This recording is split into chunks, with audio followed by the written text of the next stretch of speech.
Okay, it's all yours, Becky. Oh, thank you. Welcome, everyone, to chamber meeting on January 25th. I think it's a Monday. I always have to check each day, with this staying at home and being retired. Well, kind of retired. So welcome all. Susie, can you lead us in the Pledge of Allegiance? There's going to be a flag. Oh, there's the flag. Yes, ma'am. Do you hear me? I can hear you. Okay.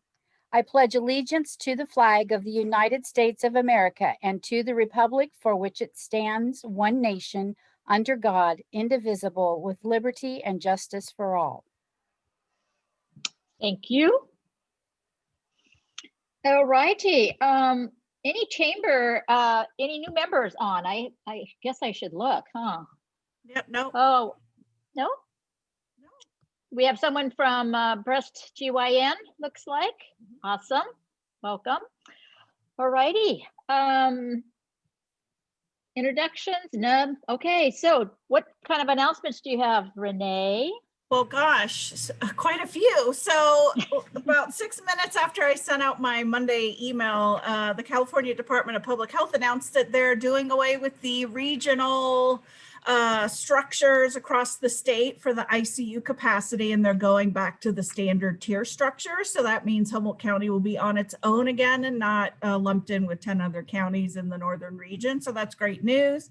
The state is also lifting the 10 p.m. to 5 a.m. curfew, which may have not been as well known as some of the other orders that had limited people to essential travel during those hours, going to work, going to, the grocery store, et cetera, et cetera. So that has also been lifted. I'll be sending out an email about that later since I missed it, just missed it to include it in my morning email. What else? Next week, our guest speaker will be Executive Director Natalie DeLapp from the Humboldt County Growers Alliance. If you are unfamiliar with the HCGA, they are a membership organization that works to promote the cannabis industry, and their membership includes retailers, cultivators, distribution, warehousing, et cetera, et cetera. So I'm excited to get to talk to her and learn more about what they're doing and maybe some of the advocacy that they're working on as well. So that'll be next Monday at noon. Let's see. The chamber will be getting behind a letter regarding Cal Recycle. We're going to be sending it out to the governor, the Cal Recycle new director, and our state legislators, Senator McGuire and Assemblymember Jim Wood, to urge them to make some changes to the Cal Recycle program. As most of us know, both of our local redemption centers were decertified. Humboldt Waste Management attempted during COVID to bring back the recycling, the buyback, but they were flooded and it created traffic issues. And so they then requested to have appointment-based recycling, and Cal Recycle said no. So then Humboldt Waste was forced to decertify, and then shortly thereafter, Recology had to decertify for the same reason. So the chamber, in cooperation with the city of Fortuna and some of our larger grocers, crafted a letter that we're going to send out. I am going to send it out to our membership to see if any member businesses and or individuals would like to sign on to that letter. We would just need a business logo by a certain date, and I'll put the deadline in the letter. And then we will send it out to those principals that are listed in the letter, and hope that we can urge them to recertify our centers on an appointment basis. That way it would negate the traffic issues, and then they could do a per day limit as well, so that we're not getting people with 7, 8, 9, 10 months worth of recycling all at once, which I would be me. And I talked to Merritt, our city manager, about it. It's created quite a bit of blight in the city because people store their recycling in their backyards or in trailers or pickup trucks. It's indistinguishable from trash. So they've had numerous complaints, which has then sucked up staff time to send the code compliance officer out, only to, have to, issue tickets or whatnot. So anyway, that'll be coming out later this week. So keep an eye out for that. And then finally, just a reminder that Humboldt Restaurant Month is still ongoing. It's in its final week. If you get takeout or eat outdoors, take a picture of whatever you're getting and tag Dine Out Humboldt and be entered to win a $50 gift certificate at your restaurant of choice. So this is the last week, and they will announce the winners for this week next week. And that, I believe, is all I had for right now. Back to you, Becky. I got a question about the recycle. Have they started fining the grocery stores, or is that something that they're holding over them if they don't do it? Like $100 a month? I don't know what it was. It was weird. It's $100 a day. So it's, day. you know, yeah, $36,000 a year, you know, 36.5 to not do it. My understanding is they have been sending threatening letters, but they haven't levied the fine yet. But it's, you know, knocking on the door. So we definitely want to support our grocers here in town and hope to get that rectified because Humboldt is in a unique situation where we have no redemption centers right now. The nearest one is a 4-hour round trip.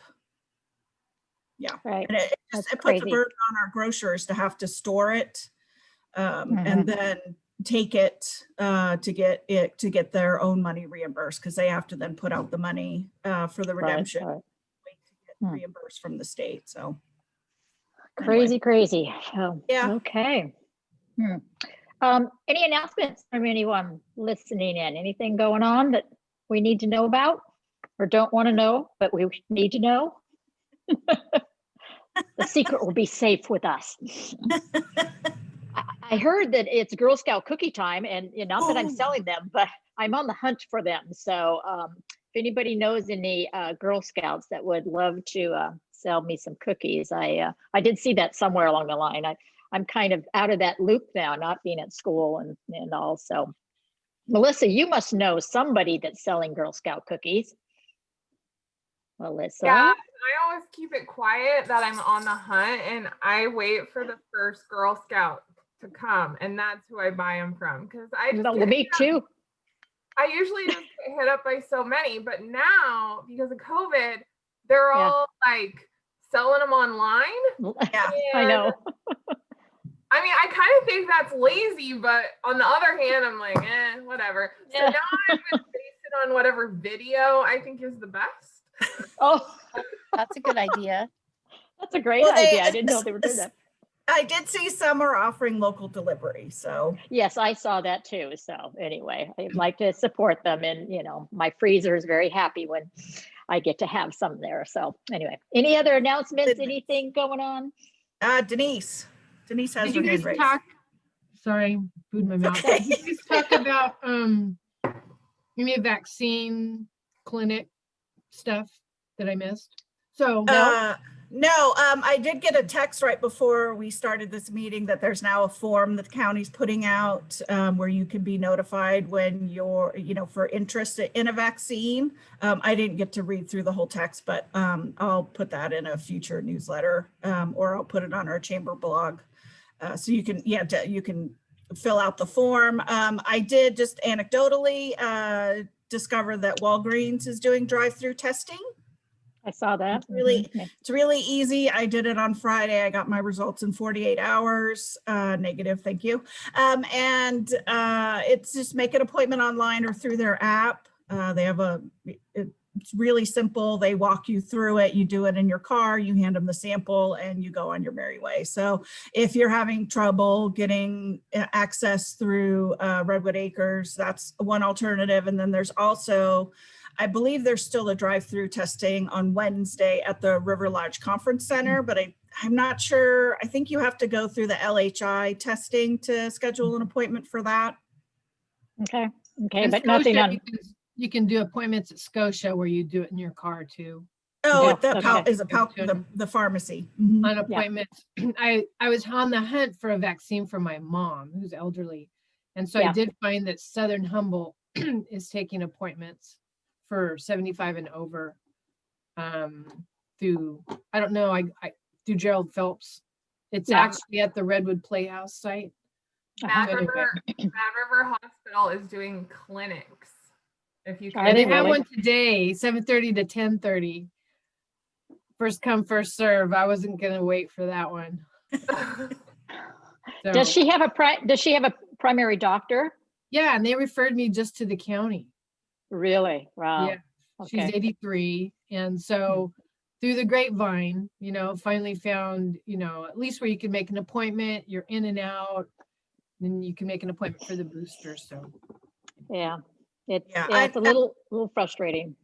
Yeah, I know they had paused it because of some allergic reactions, even though we hadn't had any reactions in Humboldt. And I think it was maybe a dozen people had a rather severe allergic reaction.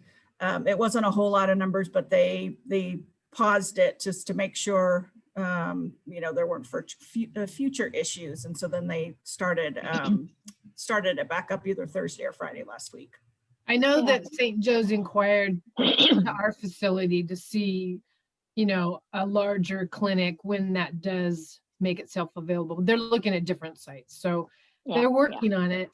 So, Yeah, and then Becky they might know just more. Well, yeah, they just need to get the supply. That's the problem. It's just stuck, it seems like. And, once they get, they know a steady supply, then they'll set up the clinics. And primary doctors are supposed to be calling their older patients and doing that. But, as I said, the supply is kind of not quite there. So anyway, Yeah. hang And in I there. think Stay safe. there's storage issues too. If it's frozen, Yeah. you got to keep it at a certain temperature. Most of our pharmacies don't have that, or No, our that's true. providers don't have that right now. So. True.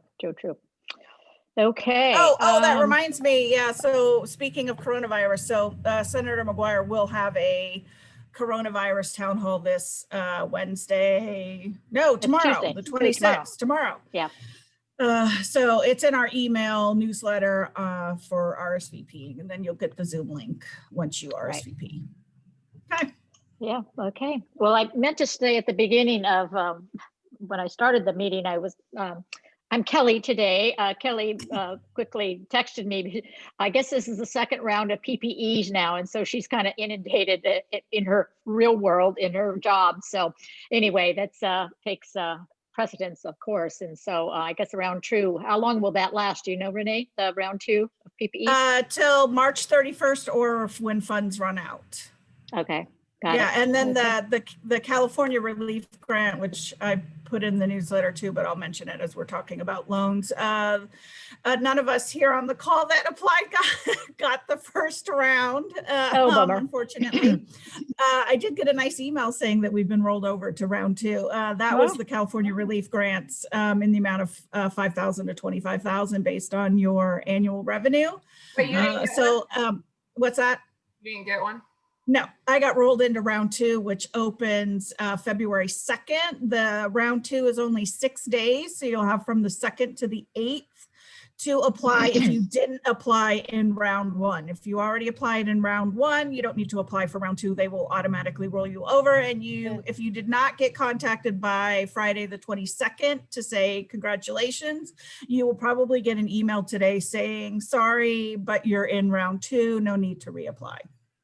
Did they tell you why you didn't make it? They just said they received over 300,000 applications, and we thank you for your patience. In a nutshell. That was being polite. Okay. Yeah. Yeah. Well, all these wonderful things, hoopsters. So, Yeah. well, I want to introduce Bill Prescott, who's the general manager of Lost Coast Communications, and he's going to tell us all sorts of good things. You're on, Mr. Bill. All right. Thank you, Becky. I'm Yeah. going to do a quick screen share here. We got a little PowerPoint. We got a good sized group, so we can cruise pretty fast, but please feel free to stop me if you have questions. And beginning, there we go. So yes, I'm Bill Prescott. I'm a general manager of Lost Coast Communications. Before that, I was the marketing person up in Arcata at the Sun Valley Floral Farm for about 7.5 years. And before that, I was the director of marketing at Los Bagels. So as I said, we have plenty of time today. And if you have questions, feel free to to holler at me. I'll make sure I can see people here.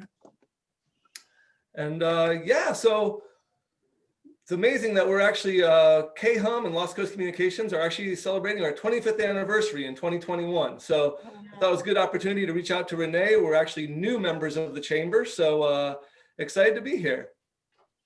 So radio is an amazing medium or media. No other platform has that live person in a studio playing music and answering the phones and starting discussions and sharing information. And I've realized I've been on the job here about 16 months that that we all take radio for granted. You know, it's nothing new, crazy, shiny technology, but it's you know, it's free. We have it in our cars. It's pre-installed. The kids love it. You know, there's no unsuitable content on the radio. You know, there's and then when there's any sort of event in our community, such as a power outage, you know, or earthquake or severe weather, fires, even a pandemic, you know, people tune into the radio to hear what the heck's going on, you know. And another great thing about radio is there's no learning curve. You don't have to like update your browser. You don't need to have an internet connection or a fancy phone, you know. And in some cases, you don't even need electricity. I'm sure probably most of you have a hand crank radio somewhere in your house for just such an occasion. So, and especially living in Humboldt with rugged geography and limited cell phone coverage, radio is really important to our community, and it's also a great place to advertise for those who want to get their message out. And another thing radio does really well is reach out to just to have a live DJ grabbing people on the phone. And just when COVID really started hitting home here last April, you know, we spoke to Mike Wilson, supervisor, and then we got Rex called, and you know, you get Rex Bone live on the radio with no filters. It's always going to be and but we actually had Rex on the phone for 40 minutes as he just talked about what the county was doing, what his constituents were doing. And, you know, it was really cool that he just was able to, you know, in an unedited way, be himself and talk about what everything's going on. We learned he's a big Led Zeppelin fan. So that was, tuck that away for sometimes when you need a favor with Rex. You can know he's into the Zeppelin. So the 4 radio stations we run are, first is K-Hum, which is, you know, our classic freeform Humboldt style radio station founded by Cliff and Amy Berkowitz back 25 years ago on January 7th. And then the next one to join, well, I'll do them kind of out of order here a little bit. K-Slug, the one in the middle there, that was the next station, which is actually 20 years old. And this is kind of alternative indie rock station. And many folks may think this is like college rock, but really there's a lot of soccer moms and soccer dads in that crowd listening to K-Slug because they want to hear the new music. And then we have The Point, which is celebrating 15 years. And The Point is classic rock, and we've got a really strong signal in the Eel River Valley because the transmitter is right up on Monument Mountain, which I heard someone earlier mention it may snow up there today, which hopefully that won't screw up the radio. That was my first thought.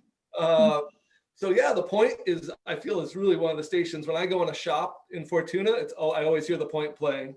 And then our newest station is called 94.1 The Lounge. And it's kind of loungy hipster music, everything from like Ella Fitzgerald to Frank Sinatra up to like more kind of modern electronica music that's kind of just different, wacky, eclectic mix. So I don't know if any of you guys listen to The Lounge at all? All right, you all have homework today. That's your homework when you get in your car next. Dial into 94.1 and check it out. You will be, I think, pleasantly surprised. So yeah, the radio is a great part of our organization. And then 10 years ago in 2001, we started something else. And that's when the Lost Coast Outpost was born. And, you know, the Lost Coast Outpost is a hyper-local, real-time coverage, you know, and people comment on the stories. There never was a print edition. It was just meant to be online. And, you know, it's supported solely by local advertising revenue. So there's no corporation in the back that, you know, controls things. You don't end up like a problem like we have with Suddenlink and no one can watch the Super Bowl. Yeah, the outpost started very, very slowly. No one knew what this thing was. And literally for the first 3 years, I think it had basically no following. And then it started to take. And now, you know, we have an enormous audience. And I'm going to share some of the data of like what our Google Analytics look like to see how many people actually go to the outpost on a given day or a given month. And you know, the crew there, Hank Sims is formerly of the Journal, is the editor, and it's been really neat to see this evolution happen where people are now getting their news on their phones as opposed to you know, whether it's TV or print. Just especially because we can be so quick to get a story up. You know, I think, you know, I see on the call here, you know, North Coast Journal does these awesome in-depth articles. And it's nice to have both in our community. So then in 2019, in June, we saw another situation up in Del Norte County and up to Brookings, where the local paper up there, the Del Norte Triplicate, was kind of faltering. I think they're still hanging on, but we decided to take the Lost Coast Outpost and replicate it up in the north to see how it goes up there. And so far, it's doing fairly well. It's challenging because it's a much different community than Humboldt, you know, just culturally different and geographically different, but it's pretty cool. We've got a great reporter up there, Jessica, who's covering the beat of Crescent City. So now I will share some data because I'm kind of a data freak, and I think a lot of folks know about the Outpost, but they may not realize just how much web traffic it gets. On an average, these are actual numbers that I just compiled last Friday. You can see that, you know, we average around, let's say 4 to 5 million page views a month. And a page view is described as an instance of a page being loaded or reloaded on a browser. So if I went on the Outpost and clicked on 5 different articles, that would be 5 different page views. And then users are how many unique people come to the Outpost, which, yeah, about 500,000 a month. And there is some, you know, if you were on your work Wi-Fi on your phone or something and then went home and your Wi-Fi, you're on your desktop computer at home, that would probably count you as 2 people. Google's trying to improve that, but they're not. I mean, people are plugged in on so many different ways, on so many different devices. It's challenging. So you can see that there's only 135,000 people in Humboldt, yet we have this huge amount of page views and users. And we do get a lot of traffic from outside the area, but we also target all our advertising locally. So, you know, your ads, if you bought advertising, get served to people in this neck of the woods.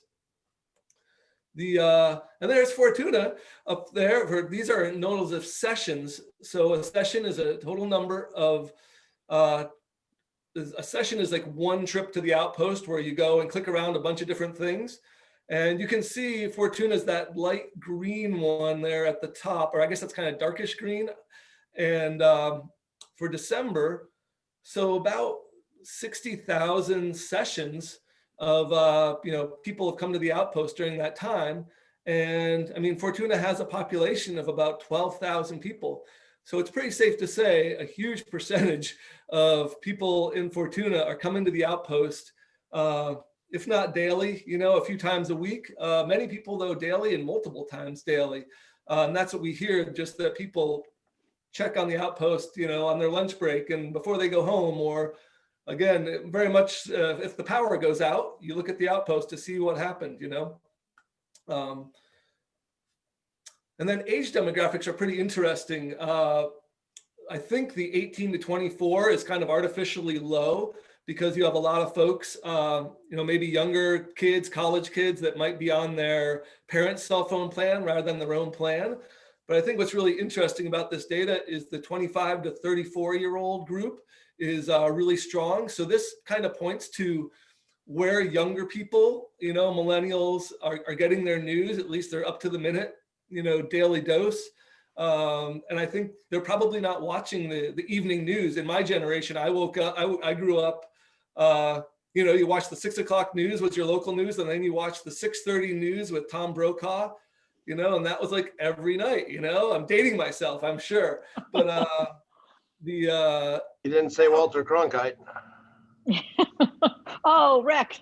Rex, I was just talking about you. Oh, I was just going to say that. I was mentioning, Rex, when you came on the radio, right when COVID started, and did like a super long interview with Midge and told us you're a Led Zeppelin fan. That was awesome. Yes. You ever wonder that? It's a stairway to heaven. That's you know why it's a stairway, because there's not that many people using it. It's a highway to hell. Oh, man. Sorry. All right. So yeah, No, so you're not. demographic wise, we are speaking to, a really big swath of people. I don't think there's any groups that are being left out with the Outpost. I think we're really getting a large percentage of folks coming in. And then, so some fun facts, most visited pages on the Outpost are the homepage, followed by the booked and released page, which shows who got arrested or got in trouble. And then obituaries, which are an important part of learning, of keeping up on what's going on in our community. And then the CHP watch is also very important, because that also tracks a lot of the road conditions and what's going on if you're, can't figure out why you're stuck in a traffic jam on a nice sunny day. And then we also have the lowdown and the chowdown. And traditionally the lowdown was what's going on in town. You'd go to hear what's going on. But in COVID, we've had it kind of helping highlight restaurants that are open, or people who are changing their average hours or things like that.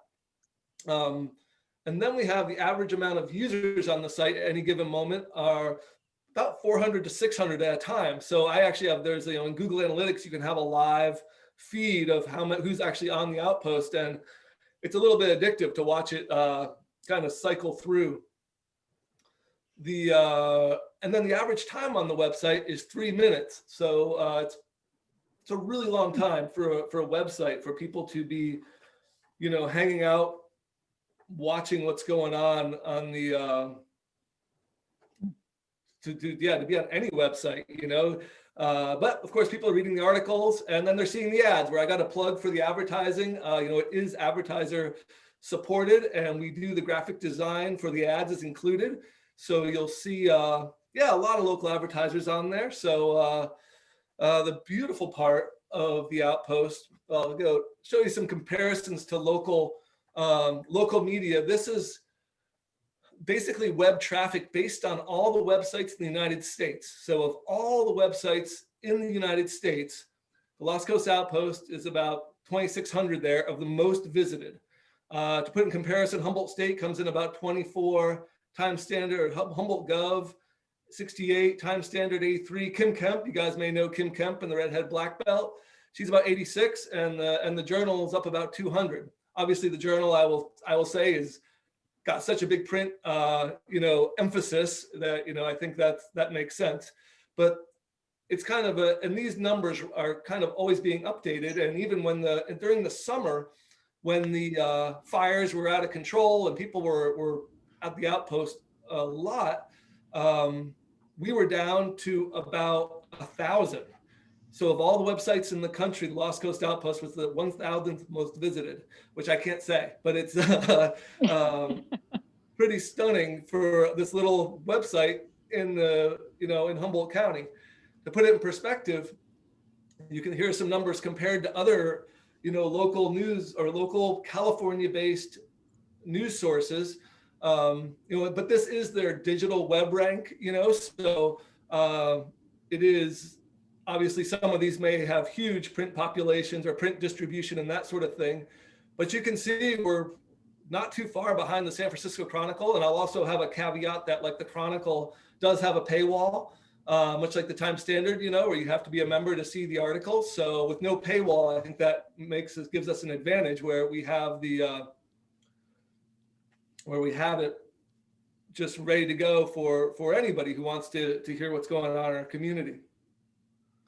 And so, the Outpost is truly something special. And we've done some new things recently with, I'm going to skip through to kind of the Outpost has also got a couple new things going on. One, we started a podcast called Humboldt Holding Up, where Andrew Goff and Stephanie McGeary, two of our reporters, interviews people in the community. And it kind of started with how people are holding up and dealing with COVID, but it's kind of evolving into a really neat kind of oral history of talking to, whether elected officials or business people or community members, of hear what's going on in the of how people are dealing with things and getting through life. And those are actually now going to be Humboldt State University in their archive, like their permanent archive, reached out to see if they could start archiving these podcasts.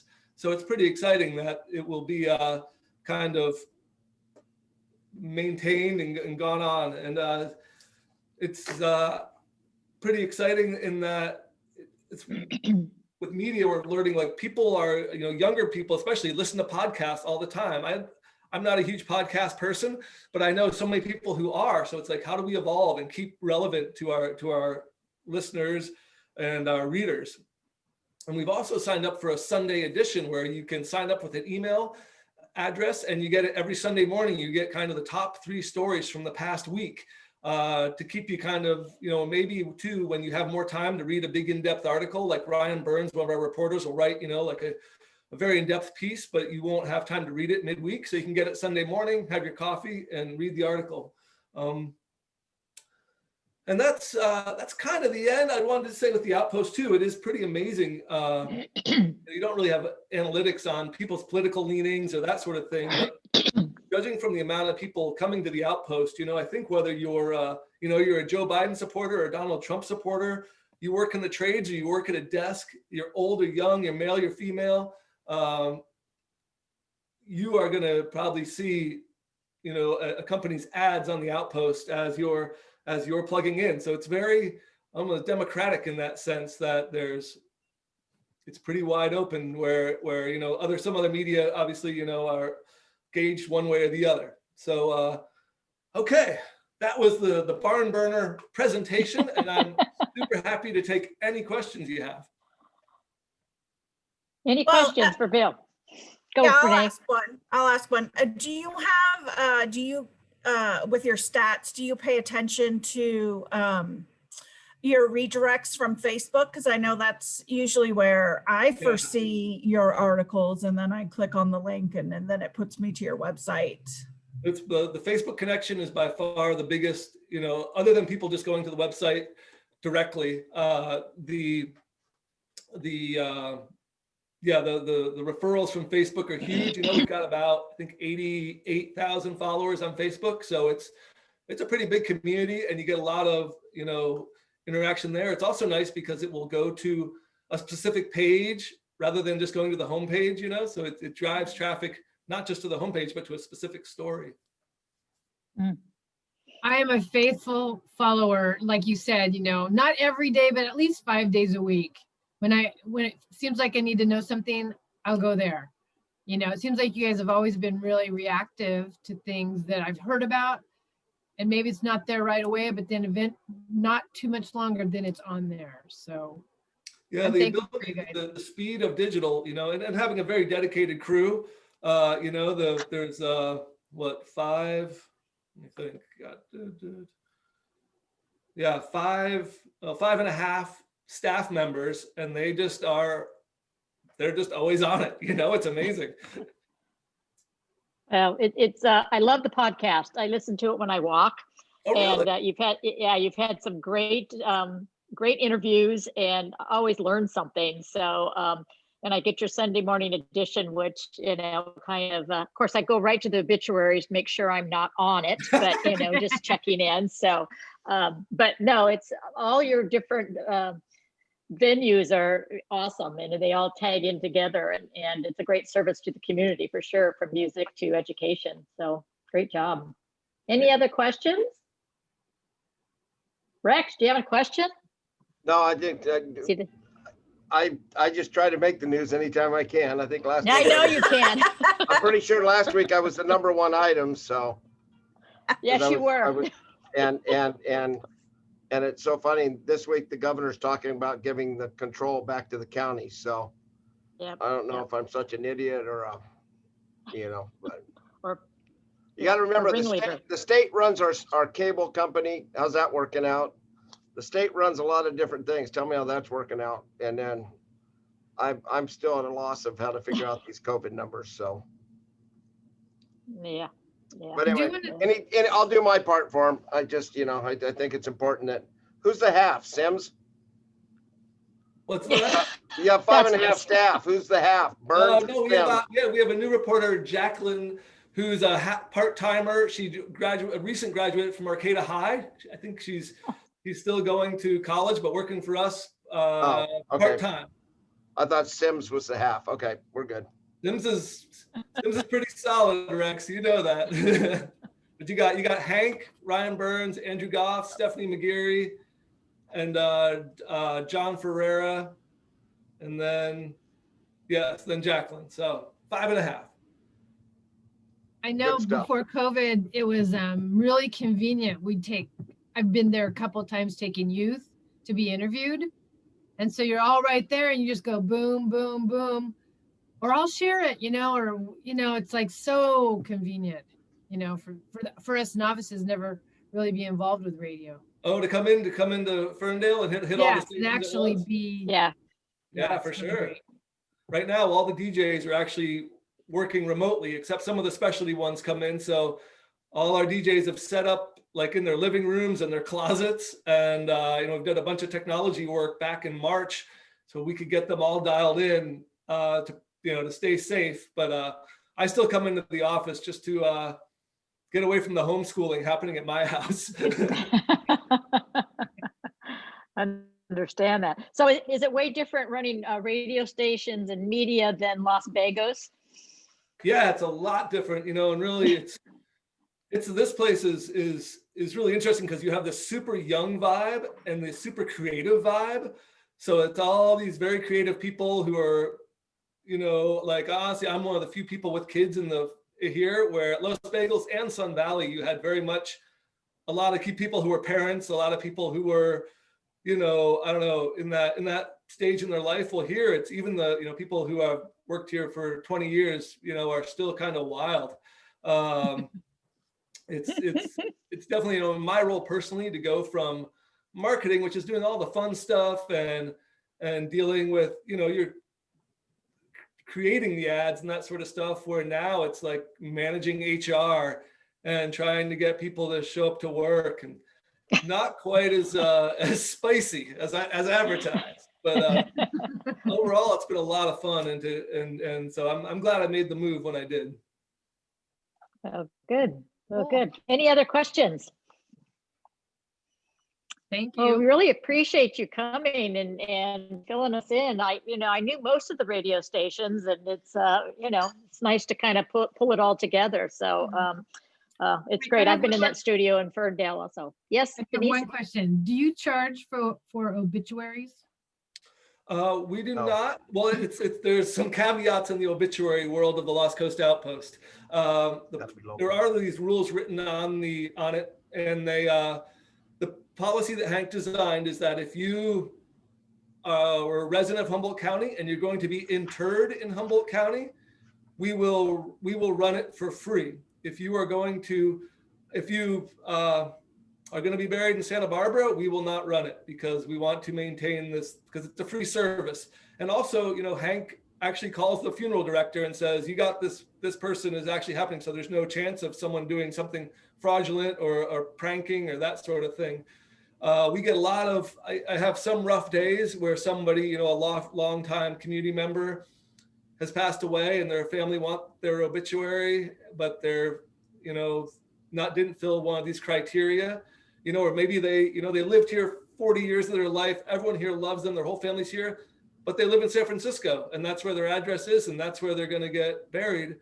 So that's kind of the tough thing with it. It's a great free service that I think a lot of people love, also because it's basically unlimited. You can really say all the great things this person did during their life, where most, in most print stuff, it's limited by, money and different factors. But yeah, the obituaries are always an interesting subject. And I don't know, I've been here about 16 months, and I think it would be interesting to explore having a a paid obituary section on the Outpost for those community members who are dearly loved here in Humboldt, but we haven't figured out how to make that really work yet. Yeah.